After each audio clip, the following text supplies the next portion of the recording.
हर हर महादेव। राम राम सभी को। हम भगवान शिव से प्रार्थना करते हैं कि आप सभी पर भगवान शिव की अपार करुणा बरसती रहे। प्यारे भक्तजनों, जैसा कि आप सभी को पता है कि भक्तमाल के 12 प्रधान भक्तों के चरित्र का श्रवण किया जा रहा है। इसी श्रृंखला में हम 9वें भक्त श्री भीष्म पितामह जी के चरित्र का श्रवण करेंगे। भीष्म पितामह जी का चरित्र इस प्रकार है। भीष्म जी माता सत्यवती से कहते हैं, मैं त्रिलोकी का राज्य छोड़ सकता हूँ, देवताओं का राज्य भी छोड़ सकता हूँ, और जो इन दोनों से भी अधिक है उसे भी छोड़ सकता हूँ, पर सत्य को कभी नहीं छोड़ सकता। संत शिरोमणि पितामह भीष्म महाराज शांतनु के औरस पुत्र थे और गंगा देवी के गर्भ से उत्पन्न हुए थे। वशिष्ठ ऋषि के श्राप से 8 वसुओं ने मनुष्य योनि में अवतार लिया था, जिनमें 7 को तो गंगा जी ने जन्म लेते ही जल के प्रवाह में बहाकर साप से छुड़ा दिया, परंतु धो नामक वसु के अंशावतार भीष्म जी को राजा शांतनु ने रख लिया। गंगा देवी पुत्र को उनके पिता के पास छोड़कर चली गई। बालक का नाम देवव्रत रखा गया। दासराज के द्वारा पालित सत्यवती पर मोहित हुए धर्मशील राजा शांतनु को विषाद युक्त देखकर युक्ति से देवव्रत ने मंत्रियों द्वारा पिता के दुख का कारण जान लिया और पिता की प्रसन्नता के लिए सत्यवती के धर्मपिता दासराज के पास जाकर उसकी इच्छा अनुसार राज सिंहासन पर न बैठने और आजीवन ब्रह्मचार्य पालने की कठिन प्रतिज्ञा करके पिता का सत्यवती के साथ विवाह करवा दिया। पितृभक्ति से प्रेरित होकर देवव्रत ने अपना जन्मसिद्ध राज्य अधिकार छोड़कर सदा के लिए स्त्री सुख का भी परित्याग कर दिया। इसलिए देवताओं ने प्रसन्न होकर कामिनी कांचन का सर्वथा परित्याग कर देने वाले देवव्रत पर पुष्प वृष्टि करते हुए उनका नाम भीष्म रखा। पुत्र का ऐसा त्याग देखकर राजा शांतनु ने भीष्म को वरदान दिया कि तू जब तक जीना चाहेगा तब तक मृत्यु तेरा बाल भी बाका न कर सकेगी, तेरी इच्छा मृत्यु होगी। निष्काम पितृभक्त और आजीवन अस्खलित ब्रह्मचारी के लिए ऐसा होना कौन बड़ी बात है। कहना न होगा कि भीष्म ने आजीवन अपनी इस भीष्म प्रतिज्ञा का पालन किया। भीष्म जी बड़े ही वीर योद्धा थे। उनमें वीरता, तेज, धैर्य, कुशलता, युद्ध से कभी न हटना, दान और ऐश्वर्यवान, ये सभी जो अक्षत्रियों के गुण होते हैं उनमें सभी थे। वीर मूर्ति अक्षत्रिय कुल संहारक परशुराम जी से इन्होंने शस्त्र विद्या सीखी थी। जिस समय परशुराम जी ने भीष्म से यह आग्रह किया कि तुम काशी राज की कन्या अंबा से विवाह कर लो, उस समय भीष्म ने ऐसा करने से बिल्कुल इनकार कर दिया और बड़ी नम्रता से गुरु का सम्मान करते हुए अपनी स्वाभाविक शूरता और तेज भरे शब्दों में कहा, भय, दया, धन के लोभ और कामनाओं से मैं कभी अक्षत्र धर्म का त्याग नहीं कर सकता। यह मेरा सदा का व्रत है। परशुराम जी को बहुत कुछ समझाने पर भी जब वे नहीं माने और इन्हें धमकाने लगे, तब भीष्म जी ने कहा, आप कहते हैं कि मैंने अकेले ही इस लोक के सारे क्षत्रियों को 21 बार जीत लिया था। उसका कारण यही है कि उस समय भीष्म या भीष्म के समान किसी अक्षत्रिय ने पृथ्वी पर जन्म नहीं लिया था। पर अब मैं आपके प्रसाद से आपके इस अभिमान को निसंदेह चूर्ण कर दूंगा। परशुराम जी कुपित हो गए। युद्ध छिड़ गया और लगातार 23 दिन तक गुरु शिष्य में भयानक युद्ध होता रहा, परंतु परशुराम जी भीष्म को परास्त न कर सके। ऋषि और देवताओं ने आकर दोनों को समझाया, परंतु भीष्म ने अक्षत्रिय धर्म के अनुसार शस्त्र नहीं छोड़े। वे बोले, मेरी यह प्रतिज्ञा है कि मैं युद्ध में पीठ दिखाकर पीछे से बाणों का प्रहार सहता हुआ कभी निवृत्त नहीं होऊंगा। लोभ, दीनता, भय और अर्थ आदि किसी कारण से भी मैं अपना सनातन धर्म नहीं छोड़ सकता। यह मेरा दृढ़ निश्चय है। 21 बार पृथ्वी को अक्षत्रियहीन करने वाले अमित तेजस्वी परशुराम भीष्म को नहीं जीत सके। अंत में देवताओं ने बीच में पड़कर युद्ध बंद करवाया, परंतु भीष्म की प्रतिज्ञा भंग न हुई। जब सत्यवती के दोनों पुत्र मर गए, भरतवंश और राज्य का कोई आधार न रहा, तब सत्यवती ने भीष्म से राजगद्दी स्वीकार करने या पुत्र पैदा करने के लिए कहा। भीष्म चाहते तो निष्कलंक कहलाकर राज्य और स्त्री का सुख अनायास भोग सकते थे, परंतु विषयों के उपभोग से विमुख परम संयमी महात्मा भीष्म ने स्पष्ट कह दिया, माता तू इसके लिए आग्रह न कर। पंच महाभूत चाहे अपना गुण छोड़ दे, सूर्य और चंद्रमा चाहे अपने तेज और शीतलता को त्याग दे, इंद्र और धर्मराज अपना बल और धर्म छोड़ दे, परंतु तीनों लोकों के राज्य सुख या उससे भी अधिक के लिए मैं अपना प्रिय सत्य कभी नहीं छोड़ सकता।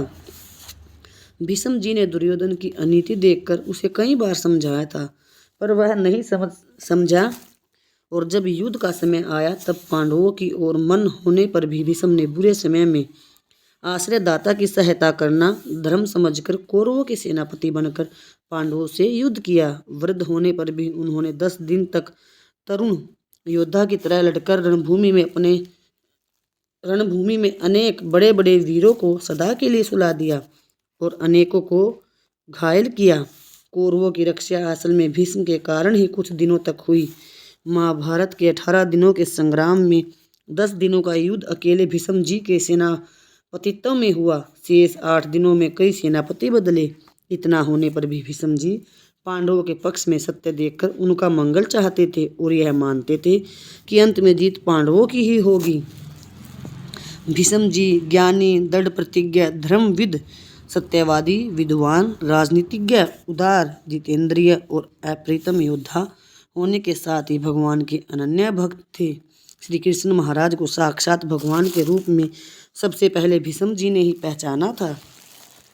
धर्मराज के राजसूय यज्ञ में युधिष्ठिर के यह पूछने पर कि अगर पूजा किसकी होनी चाहिए, भीष्म जी ने स्पष्ट शब्दों में कह दिया कि तेज, बल, पराक्रम तथा अन्य सभी गुणों में श्री कृष्ण ही सर्वश्रेष्ठ और सर्वप्रथम पूजा पाने योग्य हैं। भीष्म की आज्ञा से सहदेव के द्वारा भगवान श्री कृष्ण की पूजा हुई। जब शिशुपाल आदि राजा बिगड़े और उत्तेजित होकर कहने लगे कि इस घमंडी बूढ़े को पशु की तरह काट डालो या इसे खोलते हुए तेल की कढ़ाई में डाल दो, तब भीष्म ने कुछ भी न घबराकर स्वाभाविक तेज से तमतमाकर कहा, हम जानते हैं श्री कृष्ण ही समस्त लोकों की उत्पत्ति और विनाश के कारण हैं। इन्हीं के द्वारा यह चराचर विश्व रचा गया है। यह अव्यक्त प्रकृति कर्ता सर्वभूतों से परे सनातन ब्रह्मा है। यही सबसे बड़े पूजनीय हैं और जगत के सारे सद्गुण इन्हीं में प्रतिष्ठित हैं। सब राजाओं का मान मर्दन कर हमने श्री कृष्ण की अगर पूजा की है, जिसे यह मान्य न हो वह श्री कृष्ण के साथ युद्ध करने को तैयार हो जाए। श्री कृष्ण सबसे बड़े हैं, सबके गुरु हैं, सबके बंधु हैं और सब राजाओं में पराक्रम में श्रेष्ठ हैं। इनकी अगर पूजा जिन्हें अच्छी नहीं लगती, उन मूर्खों को क्या समझाया जाए। यज्ञ में विघ्न की संभावना देखकर जब धर्मराज ने भीष्म से यज्ञ रक्षा का उपाय पूछा, तब भीष्म ने दृढ़ निश्चय के साथ कह दिया, युधिष्ठिर तुम इसकी चिंता न करो, शिशुपाल की खबर भगवान श्री कृष्ण आप ही ले लेंगे। अंत में शिशुपाल के 100 अपराध पूरे होने पर भगवान श्री कृष्ण वही उसे चक्कर से मारकर अपने में मिला लिया। महाभारत युद्ध में भगवान श्री कृष्ण शस्त्र ग्रहण न करने की प्रतिज्ञा करके सम्मिलित हुए थे। वे अपनी भक्त वत्सलता के कारण सखा भक्त अर्जुन का रथ हाँकने का काम कर रहे थे। एक बार भीष्म ने दुर्योधन के कहने सुनने पर 5 पांडवों को 5 बाणों से मारने की प्रतिज्ञा की। भगवान ने कौशल से भीष्म की प्रतिज्ञा भंग करवा दी। तब भगवान श्री कृष्ण की ही शपथ करके उन्हीं के बल पर भीष्म ने यह प्रतिज्ञा की कि मैं कल भगवान को शस्त्र ग्रहण करवा दूंगा। भीष्म के प्रण की रक्षा के लिए दूसरे दिन भक्तवत्सल भगवान को अपनी प्रतिज्ञा तोड़नी पड़ी। जगतपति पीताम्बराधारी वासुदेव भगवान श्री कृष्ण बार बार सिंहनाद करते हुए हाथ में रथ का टूटा चक्का लेकर भीष्म की ओर ऐसे दौड़े जैसे वनराज सिंह गरजते हुए विशाल गजराज की ओर दौड़ता है। भगवान पीला दुपट्टा कंधे से गिर पड़ा, पृथ्वी कांपने लगी। सेना में चारों ओर से भीष्म मारे गए की आवाज़ आने लगी। परंतु इस समय भीष्म को जो असीम आनंद था उसका वर्णन करना सामर्थ्य के बाहर की बात है। भगवान की भक्त वत्सलता पर मुग्ध हुए भीष्म उनका स्वागत करते हुए बोले, हे पुंडरीकाक्ष आओ आओ, हे देव तुमको मेरा नमस्कार है। हे पुरुषोत्तम आज इस महायुद्ध में तुम मेरा वध करो। हे परमात्मन, हे कृष्ण, हे निष्पाप, हे गोविंद, तुम्हारे हाथ से युद्ध में मरने पर मेरा अवश्य ही सब प्रकार से परम कल्याण होगा। मैं आज त्रिलोकी में सम्मानित हूँ। हे पाप रहित, मुझ पर तुम युद्ध में इच्छा अनुसार प्रहार करो, मैं तुम्हारा दास हूँ। अर्जुन पीछे से दौड़कर भगवान के पैर पकड़ लिए, उन्हें बड़ी मुश्किल से हटाया। अंत में शिखंडी के सामने बाण न चलाने के कारण अर्जुन के बाणों से बिंधकर भीष्म शैया पर गिर गए। भीष्म वीरोचित शैया पर सोए थे। उनके सारे शरीर में बाण बिंधे थे, केवल सिर नीचे लटकता था। उन्होंने तकिया मांगा। दुर्योधन आदि नरम नरम तकिया लाने लगे। भीष्म ने अंत में अर्जुन से कहा, हे वत्स, मेरे योग्य तकिया दो। अर्जुन ने शोक रोककर 3 बाण उनके मस्तक में नीचे इस तरह मारे कि सिर तो ऊंचा उठ गया और वे बाण तकिया का काम देने लगे। इससे भीष्म बड़े प्रसन्न हुए और बोले, हे पुत्र अर्जुन, तुमने मेरे रणशैया के योग्य ही तकिया देकर मुझे प्रसन्न कर लिया। यदि तुम मेरी बात न समझकर दूसरी तकिया देते तो मैं नाराज होकर तुम्हें शाप दे देता। अक्षत्रिय धर्म में दृढ़ रहने वाले क्षत्रिय को रणांगण में प्राण त्याग करने के लिए इसी प्रकार की बाणशैया पर सोना चाहिए। भीष्म जी सरसैया पर बाणों से घायल पड़े थे। यह देखकर अनेक कुशल शस्त्र वैद्य बुलाए गए कि वे बाण निकालकर मरहम पट्टी करके घावों को ठीक करें, पर अपने इष्ट देव भगवान श्री कृष्ण को सामने देखते हुए मृत्यु की प्रतीक्षा में वीर शैया पर शांति से सोए हुए भीष्म जी ने कुछ भी इलाज न कराकर वैद्यों की सम्मान पूर्वक लौटा दिया। धन्य वीरता और धन्य धीरता।